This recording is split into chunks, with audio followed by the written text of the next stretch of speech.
गांव के कोने पर एक पुराना नीम का पेड़ खड़ा था। उसी पेड़ के नीचे रघु रोज सुबह अपना छोटा सा दाल चावल का ठेला लगाता था। ठेले पर एक बड़ा भगोना दाल का, एक भगोना चावल का और 2-4 कटोरियां। दिन भर मुश्किल से 5-6 ग्राहक आते थे। उस दिन भी धूप तेज थी। रघु अपने ठेले के पास बैठा सोच रहा था कि आज फिर कितना कम धंधा हुआ। तभी एक आदमी जो रोजाना उसके यहाँ खाना खाता था। अरे रघु भाई, तुम ये ठेला चलाकर घर कैसे चलाते हो? रघु ने एक लंबी सांस ली और बोला, क्या बताऊं भैया, मुश्किल से घर का खर्च निकलता है, ऊपर से पुराना कर्ज भी है। अब तो बस इसी में गुजारा कर रहे हैं। अरे यार, दाल चावल बेच के क्या कमाओगे? कभी कुछ नया बनाने का सोचा? नहीं भैया, दूसरा कुछ बनाना आता ही नहीं। खेत भी नहीं है कि खेती करूं, जो आता है वही बेच रहा हूं। देख भाई, अगर आगे बढ़ना है ना तो कुछ अलग करना पड़ेगा। लोग नए स्वाद के पीछे जाते हैं। ये कहकर वो चला गया। रघु की आंखों में सोच के बादल छा गए। सच कह रहा था वो। आखिर क्या बनाऊं जो लोग पसंद करें और अच्छा दाम भी मिले। उसी समय एक महिला अपने छोटे बेटे का हाथ पकड़ कर आई। चल बेटा, दाल चावल खा लेते। नहीं माँ, मुझे दाल चावल नहीं चाहिए, मुझे बिरयानी खानी है। बेटा मुंह बिगाड़ते हुए बोला, बेटा यहाँ बिरयानी नहीं मिलती और वो बहुत महंगी भी होती है। चल दाल चावल खा ले। नहीं, मुझे नहीं खाना। महिला ने मजबूरी में ठेला छोड़ दिया और बेटे को लेकर चली गई। रघु ये सब चुपचाप देख रहा था। उसके मन में एक बिजली सी कौंधी। बिरयानी, हाँ, लोग बिरयानी पसंद करते हैं, महंगी भी है, शायद यही बिके। शाम को जब रघु ने ठेला समेटा और घर पहुंचा तो उसका चेहरा उम्मीद से चमक रहा था। कमला, उसने अपनी पत्नी को आवाज दी।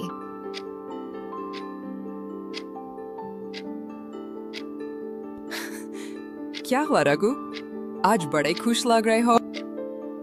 सोच रहा हूँ कल से ठेले पर बिरयानी बेचें, लोग पसंद भी करेंगे और मुनाफा भी अच्छा होगा।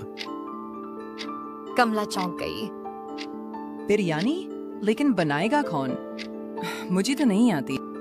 रघु कुछ पल सोचता रहा, फिर बोला, सलीम को क्यों ना पूछूं? वो होटल में काम करता है, उसे तो बिरयानी बनानी आती होगी। वो जरूर सिखा देगा।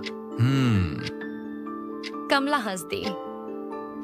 ठीक है, पूछ लेना। अगर सच में सीख गए तो हो सकता है हमारी किस्मत बदल जाए। रघु के चेहरे पर उम्मीद की किरण चमक उठी। उस रात वो देर तक बैठा तारों को देखता रहा और मन ही मन ठान चुका था, कल से जिंदगी बदलनी है, किसी भी कीमत पर।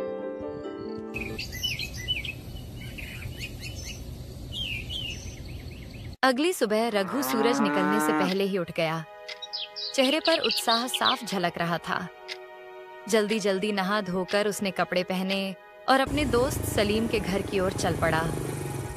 गांव की पगडंडी पर हल्की हल्की धुंध थी, मगर रघु के कदमों में एक नई उम्मीद की रफ्तार थी। सलीम के घर पहुंचते ही दरवाजे पर दस्तक दी। कौन है? अरे रघु, बड़े दिनों बाद आए हो भाई। हाँ यार, काम के चक्कर में समय ही नहीं मिल पाया। सोचा आज आकर तुमसे कुछ जरूरी बात कर लूं। अरे आओ आओ अंदर। सलीम ने उसे चारपाई पर बैठाते हुए कहा, क्या बात है? चेहरे से तो लग रहा है कोई बड़ा फैसला लेने वाले हो। रघु ने गहरी सांस ली। सलीम भाई, तुम्हें पता है मेरी हालत कैसी है? ठेले पर दाल चावल बेच बेच कर गुजारा मुश्किल हो गया है। कर्ज का बोझ भी बढ़ता जा रहा है। सोच रहा हूं कुछ नया करूं और इसी वजह से तुम्हारे पास आया हूं। सलीम ने गंभीर होकर पूछा, क्या मदद चाहिए भाई? जो होगा मैं जरूर करूंगा। रघु ने थोड़ी हिचकिचाहट के बाद कहा, भाई मुझे तुमसे बिरयानी बनाना सीखनी है। सुना है तुम्हारी बिरयानी का जवाब नहीं। सलीम का चेहरा खिल गया। अरे बस इतनी सी बात, ये तो बड़ी आसान चीज है, बताता हूँ। रघु उत्सुकता से उसकी बात सुनने लगा। सलीम बोला, सबसे पहले बताओ, मटन की बिरयानी बनाओगे या चिकन की? मटन की। गांव में लोग मटन ज्यादा पसंद करते हैं। ठीक है। सलीम ने हाथ से इशारा करते हुए समझाना शुरू किया। तो सबसे पहले मटन को अच्छे से धो लेना, फिर उसमें दही, लाल मिर्च पाउडर, खड़े मसाले, तेल, हरी धनिया और पुदीना डालकर अच्छी तरह मिक्स कर दो। इसे कुछ देर मैरिनेट होने दे। रघु उत्सुकता से उसकी बात सुनने लगा। सलीम बोला, जब तक मटन मैरिनेट हो रहा है, तुम चावल उबाल लो। उसमें भी खड़े मसाले और थोड़ा नींबू डालना, इससे खुशबू बढ़ेगी। फिर मटन को धीमी आंच पर पकाना, करीब 90% पक जाए, तब उसके ऊपर चावल डालकर ढक दो। फिर 30 मिनट दम लगाना और तैयार। रघु उत्साह से बोला, अरे भाई, ये तो सच में आसान है, बस सही तरीके से पकाना होगा। हाँ, आसान है, लेकिन याद रखना, दम और धीमी आंच ही असली स्वाद लाती है। अगर ये सीख गए तो यकीन मानो लोग उंगलियां चाटेंगे। रघु की आंखों में चमक आ गई। बस भाई, अब ठान लिया है, मटन बिरयानी का ठेला लगाऊंगा। उम्मीद है कुछ कमाई हो जाएगी। तुम मेहनती हो रघु। यकीन मानो, तेरा ठेला गांव में मशहूर होगा। शुक्रिया भाई, तुमने हिम्मत दी। अब चलता हूँ, कल की तैयारी करनी है। घर लौटकर रघु ने कमला को सब बताया। कमला मुस्कुराई। अच्छा हुआ सलीम ने बता दिया। कल देखते हैं लोग पसंद करते हैं या नहीं। लेकिन दाम क्या रखोगे? 100 रुपया प्लेट रखूंगा, सही मुनाफा होगा। ठीक है, तो फिर अब इसे तैयारी शुरू कर दो। रघु के दिल में नई ऊर्जा थी। उस रात उसने बिरयानी का हर स्टेप बार बार याद किया और अगली सुबह का सपना सजोते हुए तैयारी में लग गया।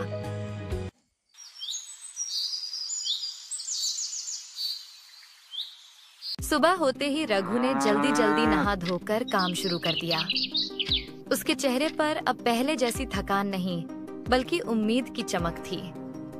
उसने ताज़ा मटन अच्छे से धोया और सलीम की बताई रेसिपी याद करते हुए उसमें दही, लाल मिर्च पाउडर, खड़े मसाले, पुदीना और हरा धनिया डालकर प्यार से मसालों में लपेट दिया।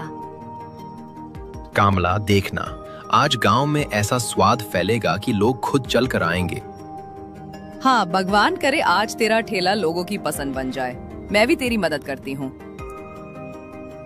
रघु ने चावल उबालते हुए नींबू का रस और मसाले डाले। रसोई से फैलती खुशबू ने खुद रघु को भी भूख महसूस करवा दी।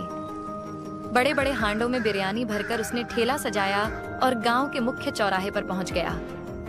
जैसे ही बिरयानी का पहला दम खुला, उसकी खुशबू चारों ओर फैल गई। राह चलते लोग रुककर देखने लगे। तभी कल वाली महिला और उसका छोटा बेटा वहां से गुजरे।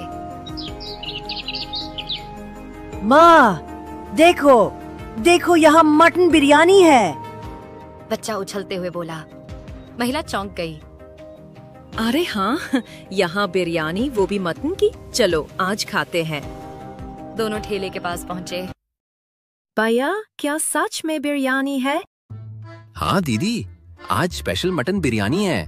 एक बार खाकर देखिए, उंगलियां चाटते रह जाएंगी। अच्छा, कितने की प्लेट है? बस 100 रुपए की एक प्लेट और उसमें 2 बड़े मटन के पीसेस मिलेंगे। रघु ने प्यार से एक प्लेट परोसी। महिला और बेटा जैसे ही खाने लगे, उनके चेहरे खिल उठे। अरे भाई, ये तो कमाल की बिरयानी है। महिला ने चौंक कर कहा। बेटा खुशी से बोला, माँ, ये तो रेस्टोरेंट से भी अच्छी है। एक प्लेट और दे दो। महिला हंसते हुए बोली। रघु के दिल में खुशी की लहर दौड़ गई। उसने तुरंत दूसरी प्लेट बना दी। महिला ने खाते खाते कहा, भैया, अब दाल चावल मत बनाना, तुम्हारी मटन बिरयानी तो लाजवाब है। इसी बीच 2 बुजुर्ग आदमी ठेले के पास आए। अरे रघु, आज क्या मटन का जायका खिला रहे हो सबको? एक ने हंसते हुए पूछा। रघु बोला, काका, सिर्फ मटन नहीं, मटन बिरयानी है। लीजिए, चखिए। वाह, मेरी तो पसंदीदा डिश है। 2 प्लेट लगाओ। जैसे ही बुजुर्गों ने पहला निवाला लिया, एक ने उंगलियां चाटते हुए कहा, भाई क्या बात है, ये तो सच में लाजवाब बनी है। और ये मटन इतना मुलायम कि मुंह में ही घुल रहा है। मसालों का स्वाद तो गजब है। धन्यवाद काका, आपकी दुआ से ही तो ये सब है। धीरे धीरे ठेले पर भीड़ बढ़ने लगी। लोग खुशबू से खींचे चले आ रहे थे। शाम तक बिरयानी का एक भी दाना बाकी नहीं बचा। रघु ने खाली हांडों को देखकर चैन की सांस ली और खुशी से घर लौट आया। कमला, उसने दरवाजे पर कदम रखते ही आवाज दी, आज तो चमत्कार हो गया। एक दिन में उतनी कमाई हुई जितनी महीने भर में नहीं होती थी। कमला खुशी से बोली, सच? वाह भगवान, अब तो हमारा सारा कर्ज उतर जाएगा। तेरा ठेला मशहूर हो गया रघु। रघु ने गहरी सांस ली और कहा, हाँ कमला, आज लगा कि मेहनत और सही सोच से जिंदगी सच में बदल सकती है। उस रात रघु और कमला के चेहरे पर संतोष की मुस्कान थी। घर में खुशबू बिरयानी की नहीं, सपनों के सच होने की थी। अगले दिन रघु ठेला लेकर उसी जगह पहुंचा। ठेले के पास पहले से ही ग्राहकों की लाइन लगी थी। तभी सलीम वहां आया और मुस्कुराकर बोला, अरे रघु, तुमने तो मुझे भी पीछे छोड़ दिया। पूरी बिरयानी की खुशबू गांव में फैल गई है। रघु हंसते हुए बोला, अरे यार, पहले खुद खा तो लो, फिर बताना कैसी है। सलीम ने सिर हिलाया। खाने की जरूरत नहीं। लोगों की तारीफें सुनकर ही पता चल गया है कि तूने कमाल कर दिया है।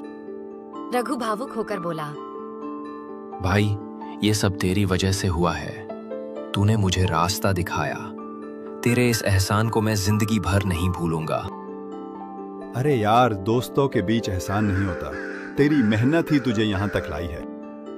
धीरे धीरे रघु की बिरयानी का ठेला गांव में मशहूर हो गया।